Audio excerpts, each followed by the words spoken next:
Hey, what's up? It's Quirked Up PNG Slideshow here. We're doing a little thing about how I like mandaeanism more than Christianity. I still vibe with Christianity, but I like mandaeanism more. So, we're gonna go into this my headcanon of how it happened, right? All right. So we're doing a slideshow today.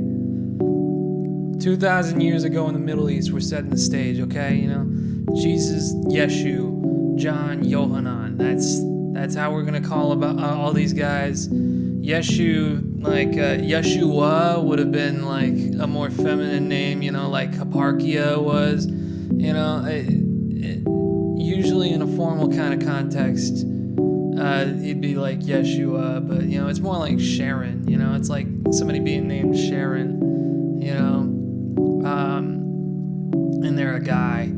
It works. It works, you know. It's just usually they go by nicknames and stuff, you know.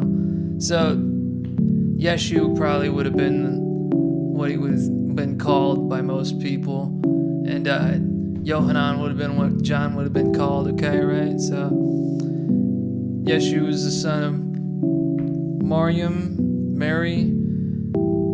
Yohanan was the son of Zachary, you know, that guy.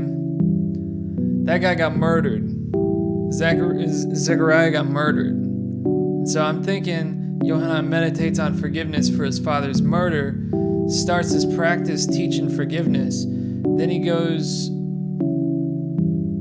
and like Yeshu might have been related to Yohanan, so that means his uncle or something would have affected him too, you know what I'm saying? So I'm thinking he tries out Yohanan's practice, he gets baptized and stuff, you know, and it works for him. He feels a little bit better, he gets baptized and it feels nice, all right? Then he goes to teach with Yohanan, like offers to help, you know, and then he graduates from disciple to a spiritual teacher of his own right, you know?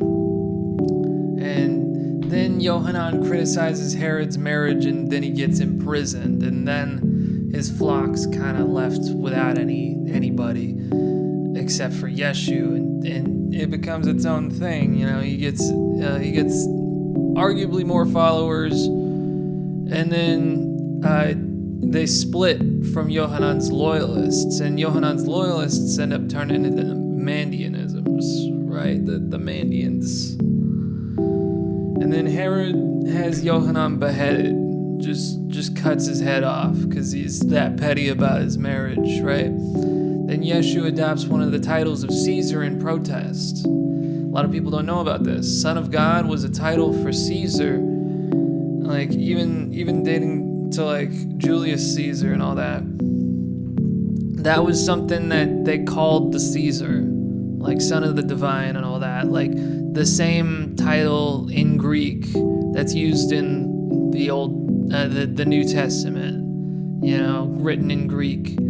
Same phrasing, terminology, everything, and it's all spread around the same area as the imperial cult was, you know, for like emperors and their like dead emperors and stuff like that, you know. And it's using the same language that they use at the same time, too. So it's fascinating. So Yohanan's loyalists see that Yeshu hasn't forgiven Yohanan's death yet. I mean, clearly he's, like, not gotten over it if he's trying to start a revolution about it, you know. And I respect it, you know. Rome was kind of screwed up about a lot of things, but, like, you know, like, you killed my friend! You know, like... that sounds a little bit like revenge, right? You know. So Yohanan's followers swear to pacifism while Yeshu's leading follower cuts off the ear of a Roman. Like, if anything, like shows like in an intuitive sense, like this is the guy he taught this guy what to do and all that, you know. And this guy goes off and cuts the ear off somebody. And then everybody's like, oh, what a wacky thing to do. What a wacky thing. Like, that's violent as hell. Like, that guy's disfigured for life. Like, that's really violent.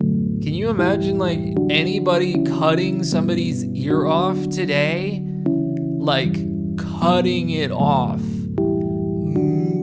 Like, completely disfiguring somebody like that. Mutilating somebody's body. Like, wow. You know? And Yohanan's followers, I couldn't find anything on them. There's 0 wars attributed to them. And I'm thinking Yeshu tried to spark a Jewish revolt. Like, tried saying, I am Moshiach, and then tried starting a Jewish revolt, like the Hasmonean dynasty and stuff. He tried doing a Judah Maccabee and then got himself crucified. I'm guessing. Like, this is all like about 2,000 years ago, so we're all guessing here. But I'm thinking that's how it happened. Then Yohanan's loyalists, later called mandaeans and stuff, they don't do any wars. They start a testament in Aramaic, and you know, when people talk about, you know, like Yeshu, like, oh, he talked about all this in Aramaic and it was put into Greek. Like, this was talked in Aramaic and put into Aramaic. Like, if that's your criticism, like, why aren't you looking into mandaeanism? You know, like, I'm just saying here. And they're known for 0 wars. Like, that's one of those fascinating things to know about. Like, they have stayed pacifists for that long. And meanwhile, having survived to this day, compare that to 177 million deaths attributed to all the Christian holy wars.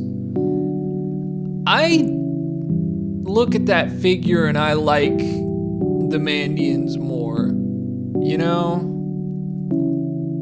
Like, they've stayed pacifists for over 2,000 years. Like, that's crazy. That's some crazy stuff.